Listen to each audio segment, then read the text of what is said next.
Well, hello again, everyone, and welcome to our next webcast that we're bringing you from Travel Weekly as part of our Roadmap to Recovery series. And you'll see that I'm joined today by Joe Ponte, who is the newly appointed Chief Executive at Hotelplan, which for those that don't know, includes Ingham's and Explore and Santa's Lapland and a few other brands. But Joe, it's great to have you on because you've only been in the role. I know you've been at Explore as MD of Explore for a while, but this is probably your first interview as CEO. You've been in that role for about 10 weeks, and my goodness, what a time to take the helm. That's right. Thanks, Lisa. It's great to be here. Look, it certainly is.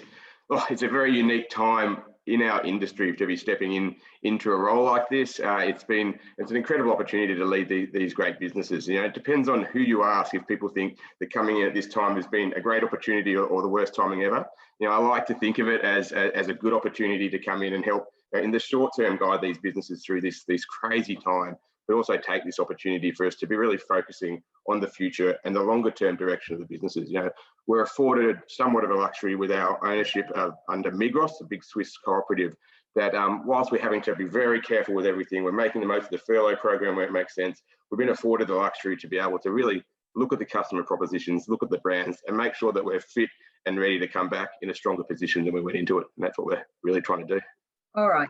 I want to come on to obviously to talk about the future. That's really important, and your messages to agents around your brands. But just before we do that, just give us an idea of the scale of the impact on your business of the pandemic. I mean, particularly your winter businesses, I guess, because you missed a lot of last winter, and we're coming into this winter, and it's looking like you're going to miss pretty much a lot of that as well. So just talk us through it.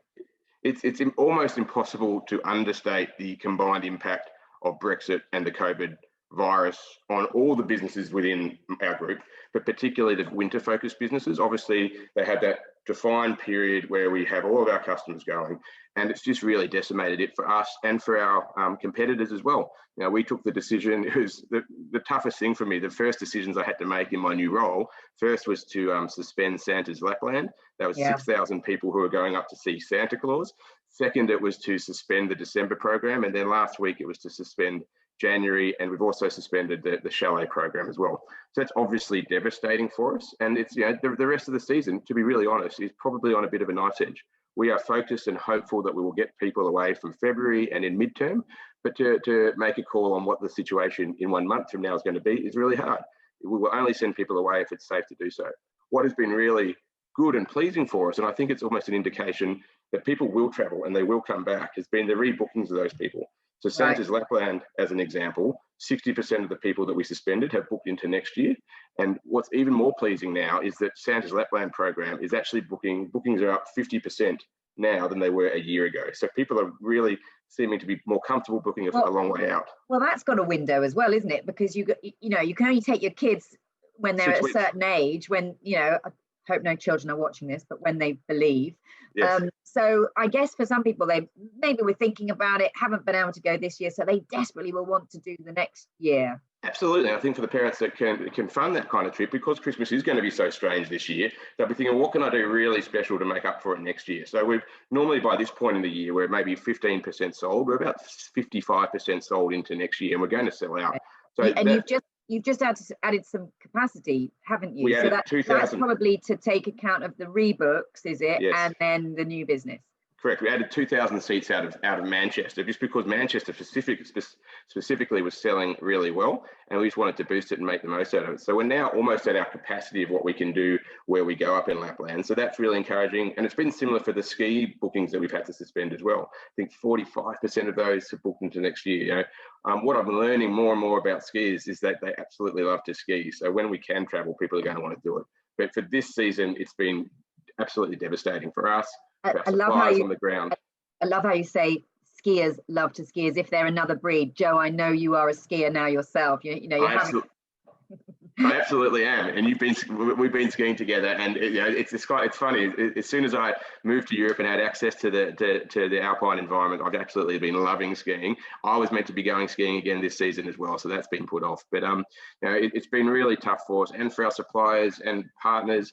all of our seasonal staff that we're going to be flying out to work in Europe for the season. It's been a really tough and challenging period. And the decision to then suspend out till, I know you're hoping to get holidays away from February, but that's obviously to do with the resorts and the destinations as well. They're not opening lifts. And so, you know, you obviously want to be able to offer, as you said, you only send people if it's safe, but obviously you need all the services and the facilities in resort to be operating. So, so will your decision to restart that program in February be entirely dependent on the resorts, or how does it work? So France and Italy, as we know, they said they're not going to open their resorts until, I think, the 17th of January.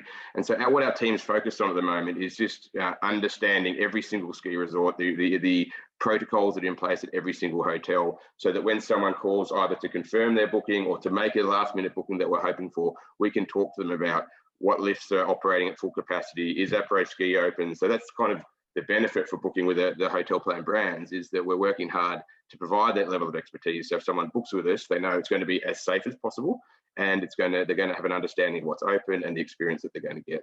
Yeah, and you mentioned there your Chalet program. So just for agents who are watching this who are maybe new to ski, but why is the Chalet program? You know, why do you deem that to be sort of different to your? You know, obviously you do hotels, you do chalet hotels, you do chalets. So talk about that.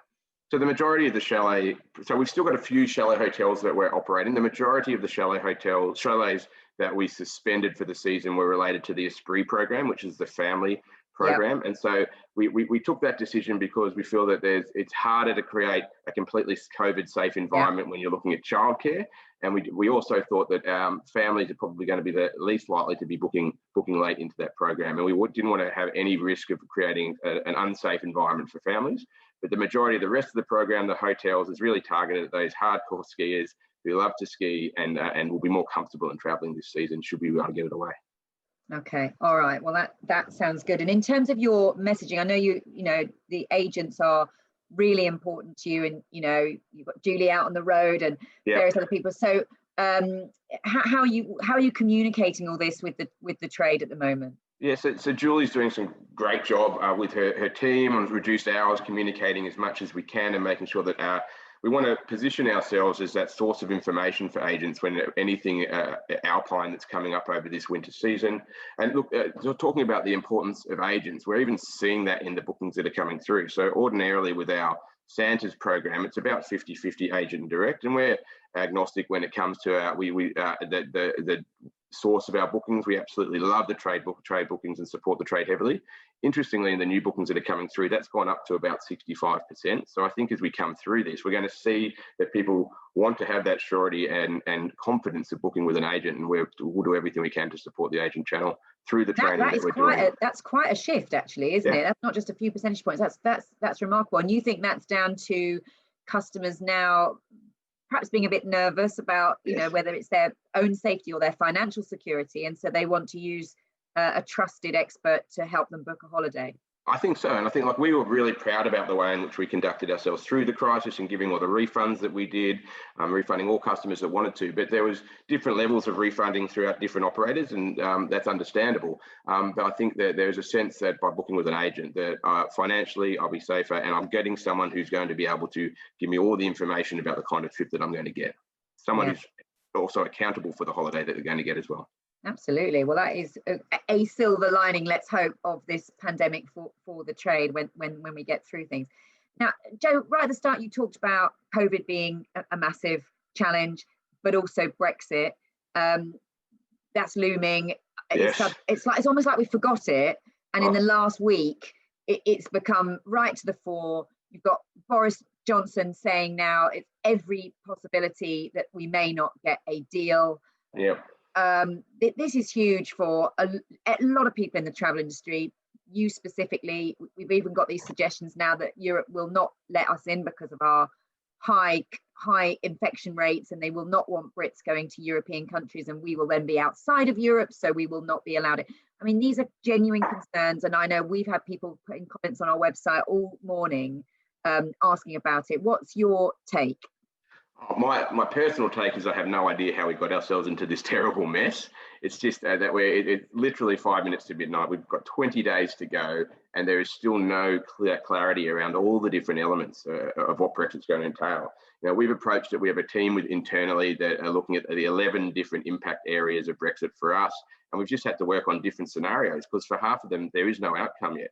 There's no outcome on labour. We don't understand how the TOMs and VAT's going to happen. We don't understand FX, the impact on that. There's going to be so many different areas that we're just going to have to react to. But it is of real concern. And how do you cope with that then? Have you just literally got different scenario A, scenario B, scenario C, and you're just so we've got a core team that is sponsored by my CFO on our team, and we're just basically working through all the different permutations and all the different elements, whether it's our ability to staff in the chalets with British kids like we always have done forever. What are the implications of us not being able to do that? And across all those different elements, we've just done our best to highlight the level of risk and then have as clear a plan as possible. But as I said to the team, we can't have clarity. What we just need to be able to do come the 1st of January is just to be ready to hustle and ready to react and make decisions based on what the outcome's going to be, because no one knows what it's going to be. But the obvious risks for us are things like staffing, not being able to send British kids to work in the chalets, having a plan of what that might look like,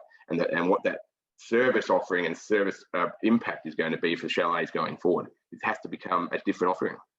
So of course, and that, I mean, of course, we forget that you've got all these, staff. And I used to work overseas in the ski season, so it's hugely important, those seasonal workers for you. But if you were an agent now, thinking, all right, I might get some late ski business, or I might be able to get some people away, but what would be your advice then if they're now thinking, well, even if Ingham's or Ski Esprit puts their program back on, might my client not be allowed into these European ski resorts? What would you say to agents?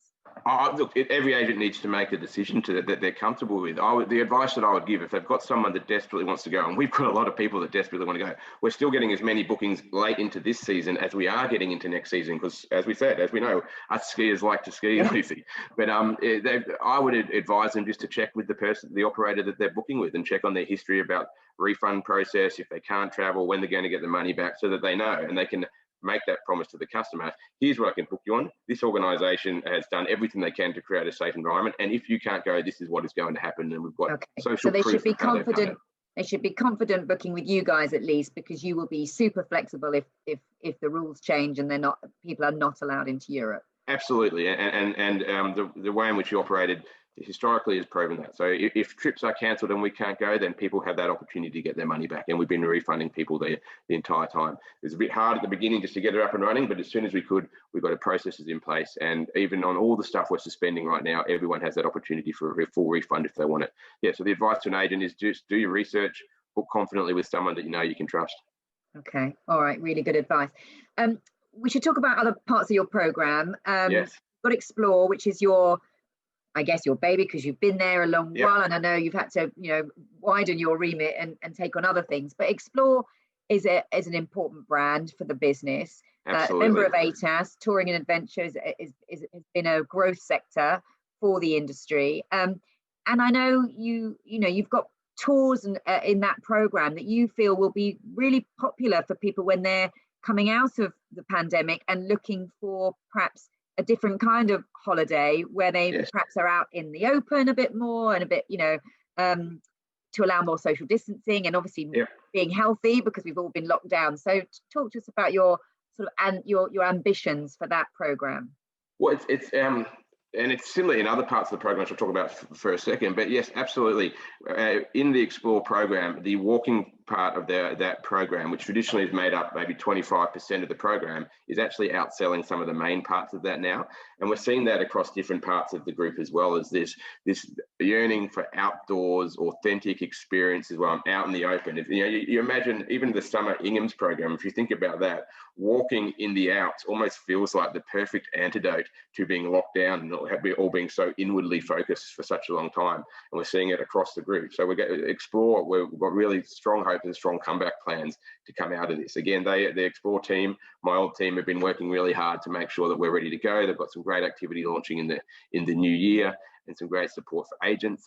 Ben and the team there have been doing virtual BDM visits where you can book a BDM for a virtual call for training so that they're ready to go. But yeah, I'm confident that that sort of small group adventure style program where you have a trip leader who actually knows where to go, knows when markets aren't as crowded as they ordinarily will, knows which restaurant has been adhering to social distancing. That kind of insight and insider knowledge, I think, will be really important, and we'll see that program go from strength to strength as we start to come out of this.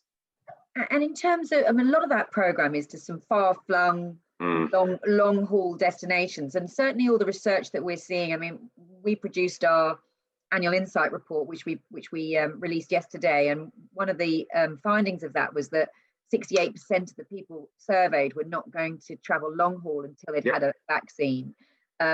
People definitely feeling much safer to travel to Europe. So how are you going to react to that trend? Are you going to put more tours into Europe?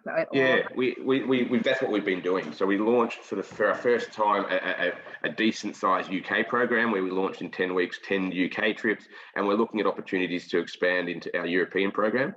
So Explore Europe makes up around 40% of the program. Obviously, we're anticipating in the next 6 months, it will be the lion's share of the program, and we've got plenty of current capacity on the huge amount of trips that we have to take that up. But I certainly agree with your research, Lucy. I do not think that we're going to see a long haul recovery inside the first 3 to 6 months of next year. Okay, and that's hard on your partners that I mean, this whole pandemic, and and it will be ongoing for a lot of people. How are you working with your partners overseas? All these smaller hotels, because I know you take people to perhaps more off the beaten track places, and these like family run businesses that must be really hurting. Yeah, it's brutal for everyone, all down the line throughout our entire sector. Explore, as an example, have over 130 ground agent partners that we use, and these are partners that sometimes we've worked with for 25 years. So we're doing our very best to support them. They know that we'll be back and that we're a secure business, and we're very lucky because, well, luckier than some, in that the DMC or ground agent partners that we use. We do our best to use small local operators. So these are small operators, often family operators, who have a very low cost base, so they can go to ground. And so what we haven't seen too much is too many of our ground agents actually get into financial trouble. They're there in the background waiting for us to come back and be able to drive the business for them. If in travel, another group, business in the group, they deal directly with small hotels all over Europe. And again, they're seeing there's a lot of trouble for those smaller hotels.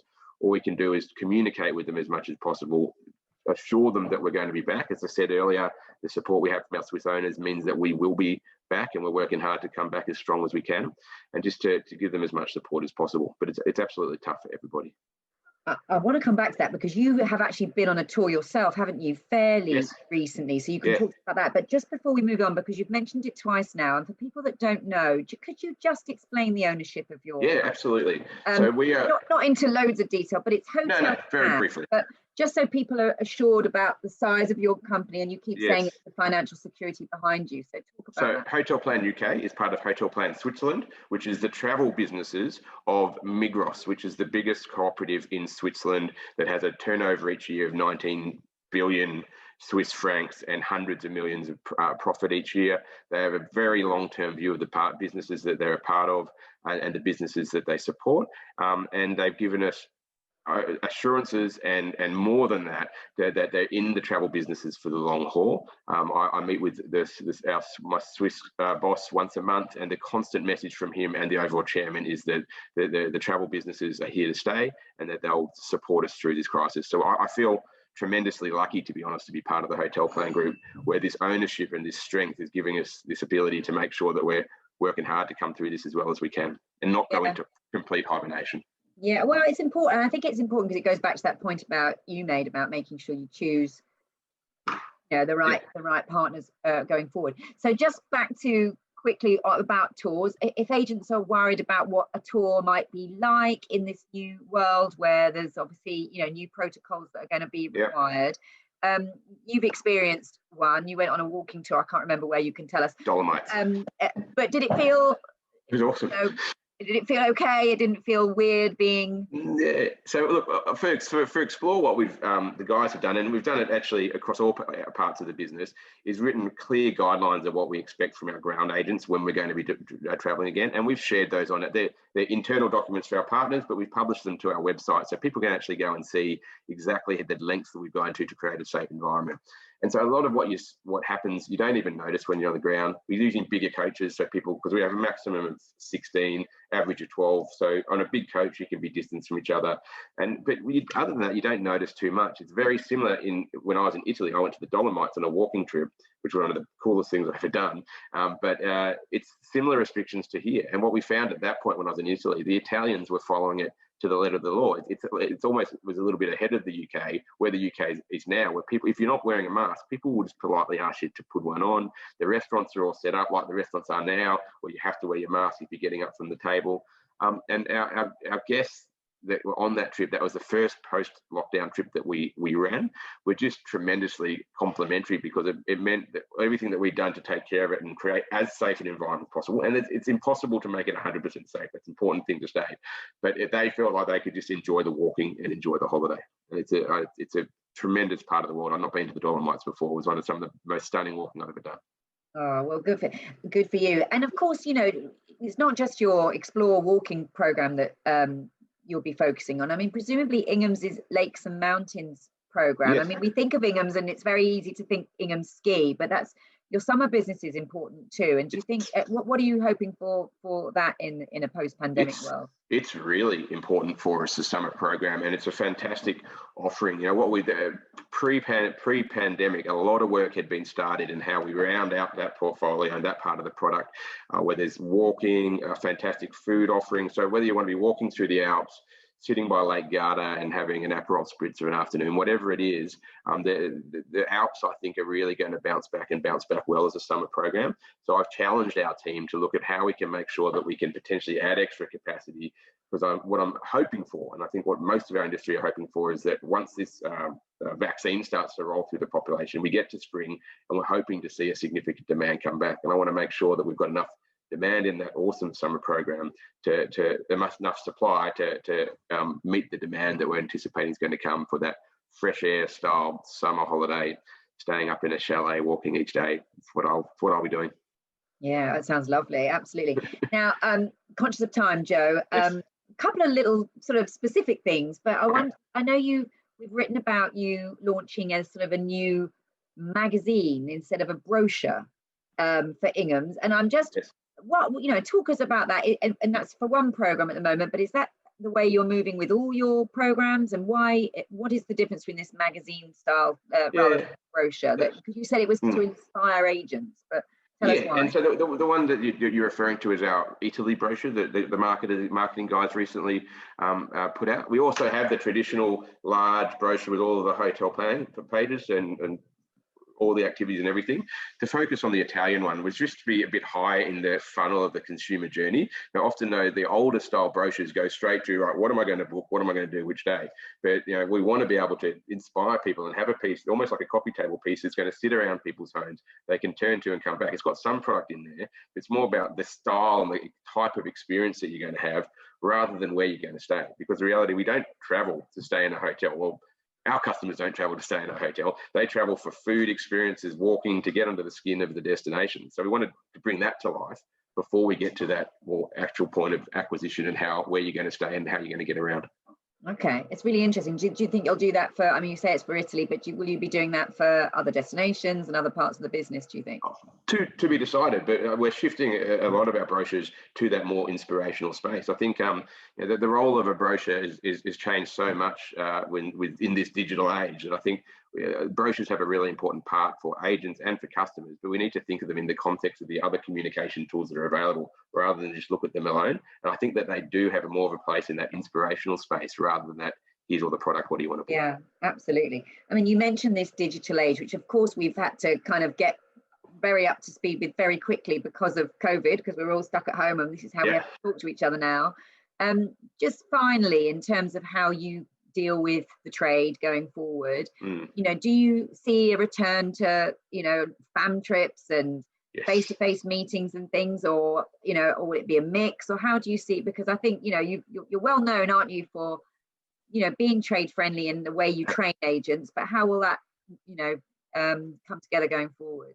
It's kind of, I mean, forgetting the craziness of what we're going through now, it's kind of exciting because it's forced us into this to all get used to a new style of communicating, but that will never ever take the place of face-to-face communication, and it will never ever take the place of a famille, when an agent can actually go and experience the wonder of a destination and then be able to come back and train it. You can show me as many videos on the Dolomites as you want, but I could now be able to sell that confidently and with a real sense of passion, having been there. So I look forward, I know Julie and I know Ben are looking forward to being able to host some FAMs again, just to get agents out there. We can't wait for that to happen. But that will be complemented with this sort of video learning and more focused on webinars and booking a BDM appointment over the Zoom, rather than always having to drive a significant way. So I think it'll just be this complementary approach where we look at digital and those more traditional ways of getting agents up to speed with what we do. All right, it sounds brilliant. Well, finally, I keep saying finally, but then I keep thinking no problem, I want to ask you.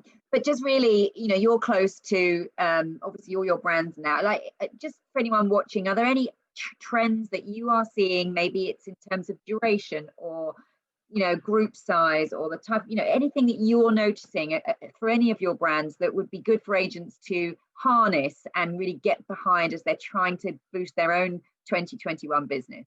Yeah, look, I think it's probably too early to see booking trends because the numbers are still pretty low, to be honest with you, Lucy. I think what I talked about earlier with this longer term booking, people are now looking to book into the latter half of next year because they just feel that everything's going to be safe and done by then. I think one thing that I don't like necessarily to call a trend that I think will have even growing focus is for responsible travel and sustainability. I think a lot of businesses through this are taking this opportunity to really have a look and make sure that sustainability and responsible travel at the core of the business and core of business decision making, which is where it really needs to be. So I think there'll be more desire for that holidays that are as sustainable as possible, and I think it's important for agents to be aware of that. Yeah, and you recently launched a new animal protection policy, didn't you? Yeah, so does that sort of feed into all of that? That people wanting to be responsible around, obviously, not just the environment, but the wildlife as well. Absolutely. So it was World Animal Day recently, 2 days ago, and we launched our Explores Animal Protection Policy, which clearly outlines how close we get to animals, whether you should touch an animal or not, where we don't have any riding of animals in the majority of the program, all that. And I think that is going to be important because that sort of information will become an expectation of people, because it's just becoming more of ordinary daily vernacular to be talking about the environment and responsible travel and responsible tourism and sustainability. So I think it's important for all businesses in our category and in our industry to be really making sure that those sorts of things are central to their business strategy. Yeah, couldn't agree more. Well, listen, the next 20 days are going to be crucial, aren't they, for a lot of people in the industry? You're going to be watching the news like a hawk, I'm sure. Absolutely. We may have to get you back on, Joe. We might have to, depending on what happens, if we get a deal and what happens with Europe, it would be great to speak to you again. But we very much hope you can restart your winter program in February as you're planning. I really wish you all the best of luck for 2021. I do hope things pick up, but it does look a little bit brighter. But I know there's a few hurdles still to overcome, but we wish you all the best. I appreciate it, Lucy. It's been great to talk to you. Likewise. See you soon.